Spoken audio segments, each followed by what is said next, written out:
કોને કોને કયા કયા વિભાગ સોંપવામાં આવશે થોડી વારમાં ચિત્ર સ્પષ્ટ થશે। અત્યારે આપ ટેલિવિઝન સ્ક્રીન પર જોઈ રહ્યા છો અલગ અલગ તસવીરો। કઈ રીતે નાયબ મુખ્યમંત્રી તરીકે હર્ષ સંઘવીએ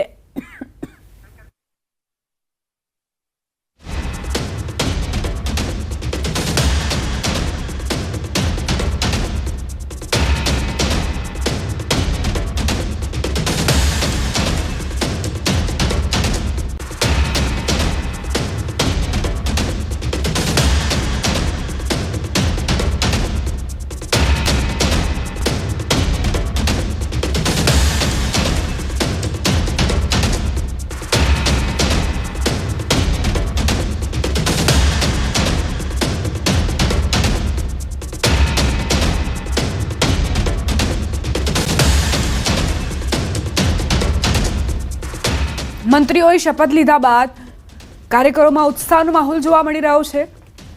સમર્થકો એકબીજાનું મોં મીઠું કરાવી ઉજવણી કરી। અનેક જગ્યાએ કાર્યકરોએ ફટાકડા ફોડીને જશ્ન મનાવ્યો। ભાજપ કાર્યાલય પર કાર્યકર્તાઓ અને અગ્રણીઓ એકઠા થયા હતા અને ફટાકડા ફોડી અને મોઢું મીઠું કરાવી મંત્રીઓને શુભેચ્છા આપી હતી। તો કાર્યકરોમાં જશ્નનો માહોલ જોવા મળ્યો।